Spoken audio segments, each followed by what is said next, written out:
Alright, so this is a continuation of the previous video of how to be a good fashion instructor ready for employment, even though you just graduated from fashion school. So in case you missed the first video, just go back.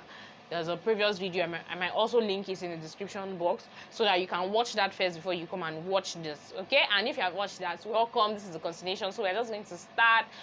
We're just going to continue from where we stopped, okay? So another point I like to give is that you handle your students with respect.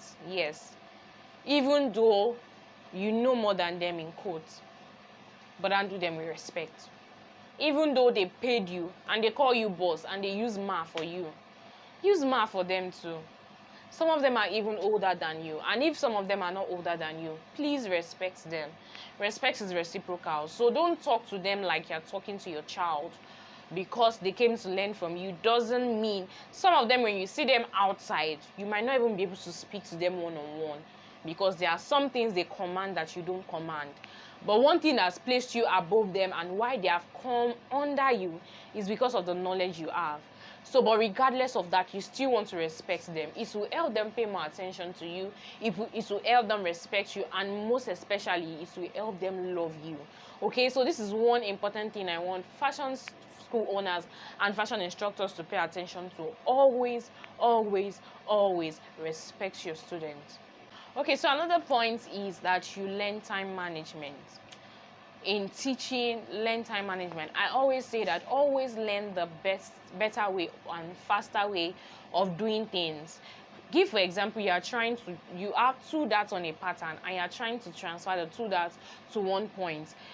You know the normal thing to do is for you to transfer a dot, you have to slash through one point and then close the dot you're about to transfer, so that those dots will move into the part that you slashed. So what's the point in slashing one of the dots, closing it, slashing the second dot, closing it, and then now opening one, when you can easily just open one to that dot point and close the two dots at once? So that was an example, but there are different things that we do that we spend so much time doing the same thing to arrive at the same result when there's a faster way of doing it.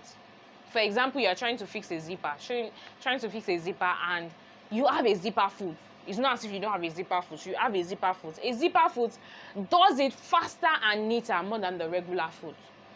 Yet, you still choose to abandon the zipper foot that you have to use the manual foot. Except, of course, you are trying to show the student that just in case you don't have a zipper foot. But in cases where you are not showing them that, you just want to fix the zipper and make things fast, why not just go ahead and do that? By the way, if you need a zipper foot, contact Low Sodium. We sell that. We sell all sewing tools, and you can get yours.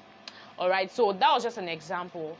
But try as much as possible. When you do things faster, it helps you contain and retain the attention of your student, because the longer something is, some people get bored easily and their attention span is very short. The attention span is very short. So you will need to ensure that you still have them in your hands, in your palm. You can still hold them till the end of the class. And then, so you also want to ensure that because it's a fashion school, there's a limited time and there is a lot to cover in a limited time, and you really need to cover all of them in a limited time. You don't want to be that fashion instructor who they will say, okay, they're supposed to teach this student for 2 or 4 months, and then at the end of 4 months, you have only done half of the curriculum. Your employer would not be happy. Fashion schools have standards and structures, so they are not like fashion houses where even though they are not done, you can decide to extend the length of their training. Fashion schools stick to the training period. So what it means is that if you don't finish the course outline, they still get to graduate like that. And then the students will now start giving bad reviews about the school. That, oh, even though they had a full and detailed course outline, they only taught us half of it. Why? Because you couldn't manage time. So learn to manage time. How do you manage time? Even start practicing with yourself. Time yourself. You want to draft this pattern, sew it, and teach the students. Sometimes you need to even start with teaching from in the mirror. Look at yourself in the mirror and start teaching. How you want to teach it, and set a timer. Know what time you use in teaching this. If it was too long, Tell yourself, what are the things that were unnecessary that I said, or what are the things that were unnecessary that I did, or what are the things that I can do faster, that I can put in place while explaining. For example, if you need to draft a pattern to sew a garment, you can tell a student to do that while you are explaining. So the student is listening, and then she's also drafting the pattern, so that you don't spend time drafting pattern and then trying to explain again. And then, you know, when you can delegate students to do different things even while they are learning. Okay, so let's move to the next point. All right, so another point I have is try to make your class interesting. So the ideas can come to you in different ways. You can go online, check out other fashion schools are doing things, but sometimes I really feel that you shouldn't make every day exactly what you have on the course outline. Sometimes you can just decide to do a quiz. Sometimes you can just decide to say, okay, let's have a presentation today. But if it's something that will take a lot of time, you can make them prepare ahead for it. It makes them excited. It makes them really want to be in class every day. Some people get bored when you keep doing the same thing every time. Oh, we are just always cutting on paper and then sewing, cutting in paper and then sewing. I'm tired. But if you decide that, oh, today we are going to divide ourselves into groups, just drape something on the dress, let's see how creative you can be. You are doing all of that. It makes it really interesting. People want to come to class the next day. Make it really interesting for them and also interesting for you, so that you are also happy to go to work every time. There are several ideas you can see, browse online, and make research. Okay, so another point I'd like to put is that knowledge is power. So when the phrase knowledge is power, when you add knowledge, you actually realize that it gives you power. So what that means is that when you have enough knowledge to teach your students, there's no question they can bring, you'll be able to answer. You won't fret at questions they ask and you don't have answers to. Now note, it's not all questions you have answers to. So another point is, don't also be too proud to admit that you don't know the answer to that question. You are a human being like every other person. You can't know answers to all questions. But here is why you need to know an answer to that particular question that you didn't know an answer to. Because you are the teacher, you are the tutor, you will need to go and make research on that particular question and still provide an answer. So it only means that you might decide not to provide an answer on the spot, but tell the students, oh, I'm sorry, this particular question, I really don't have an answer to it. But guess what? I can make a research and come back to you in the next class and give you a detailed answer. How about that? And also tell them you can also make a research. So by the time you come to class the next day, it could even be a short topic that you teach the old students. They realize that, yes, my tutor has a source where she can get things and get answers to our questions. Okay, so another point I would like to note is that learn terminologies. Hey, this one I cannot overemphasize. You are a fashion instructor. You are meant to pronounce words, terms, or fashion terms well enough. Don't say bust and spell it as B-U-R-S-T when it is B-U-S-T. How do you correct your students if you're also making the same mistake? So that's why it still takes us back to making research and gaining more knowledge. Pronounce, and don't make mistakes of exchanging words. So for example, you are trying to say seam allowance and you are saying ease. Ease is different from seam allowance. Seam allowance is the allowance that is outside the stitch you are sewing on. Ease is not sewn on, is the ease you put in your pattern.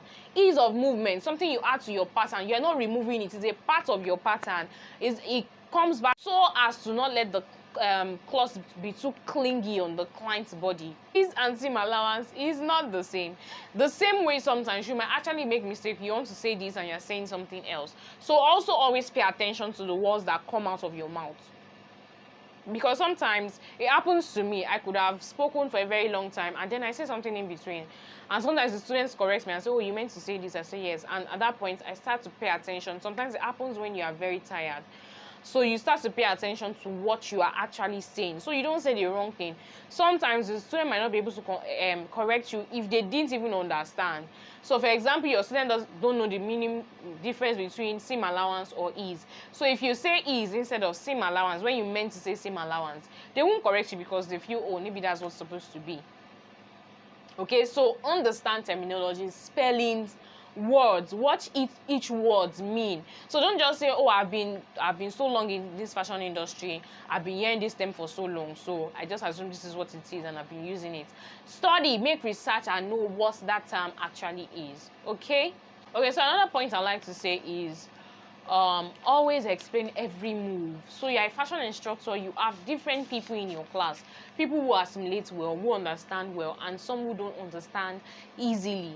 So they are on different levels. Some understand slowly, some understand very fast. So what you want to do is, you don't want to be assuming the things that you do that, oh, you're supposed to know this.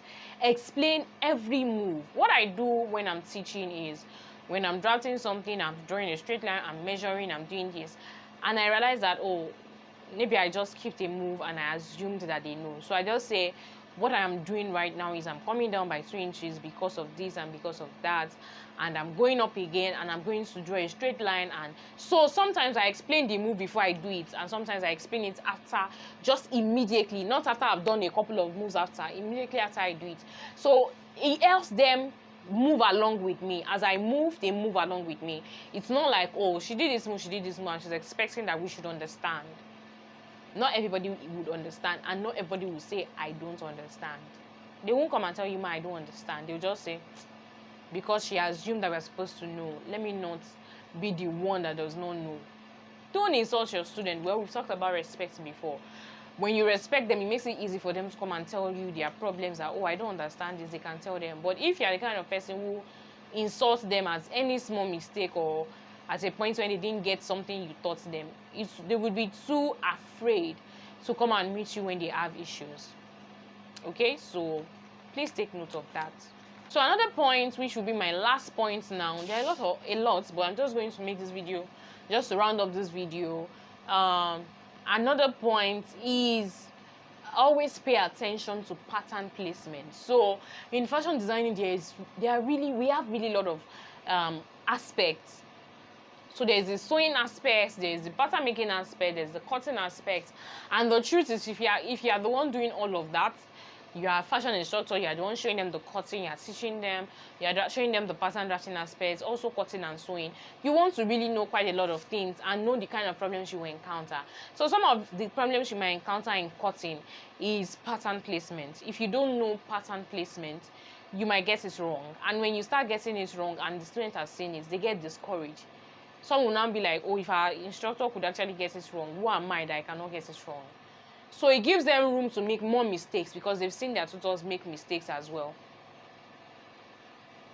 Alright, so the goal is that you let them see that something is easy, not that while you are doing it, it becomes hard to them. So when I talk about pattern placement, this happens and is very important, especially when you're working with asymmetric designs. Asymmetric designs are designs that one side is different from the other side. So you can have asymmetric necklines, you can have asymmetric M lines, you can have asymmetric sleeves, you can have anything asymmetric. One side different from the other side. So sometimes when you're working with asymmetric designs, you want to be careful how you are placing the patterns on the garment. So say for example, I have drafted my asymmetric design, and then maybe it's a curve like this all the way down. So one part here is longer than the one here. So if I place the one longer here this way on the pattern, I want to really place the second one the same way. I don't want to turn it this way, because if I turn it this way, it will not align. It will not align. So you want to be sure that even if you're working with asymmetric design, you should have a face of the pattern, and even put balance marks, notches, that else you fix the two pieces together. That's way you also know which way to cut as the right side of the fabric and which way to cut at the wrong side of the fabric. You might research more on pattern placement. Very, very important. Even when you are not teaching, even if you are not a pattern instructor, you want to really know pattern placement. It will save you wasting your fabric. It will also save you time. Okay, we have come to the end of this video, and I really hope that you gained something. I hope that you are going to share this video with your fashion tutors, your fashion students, your instructors. If you're a fashion school owner, you can share it with your instructors. Let them know some of the things that things that I've shared can be helpful to them in helping you grow your fashion business more and working with the students more. Okay, and then if you're an aspiring fashion instructor, let us know in the comment section. You might just have someone who might be looking for a fashion instructor. A lot of fashion schools are looking for fashion instructors. They are always looking for, but we need people that are capable. Okay, not just people who are churned out and they just want to be a tailor. Being a tailor is different. Knowing their ability to draft patterns is different from being able to be a pattern instructor. There are two different things. You are working with emotions, you are working with people. You want to know how to respond to them when they are frustrated, when they are tired, when they are about to give up. Okay, quite a lot of things, but I'm glad that I was able to show you and tell you just a little bit that I know that would work for you. So thank you so much for watching this video. Please subscribe if you know that you gained one or two things from this video. Click the subscribe button, subscribe, put on the notification bell so you know when I drop a video.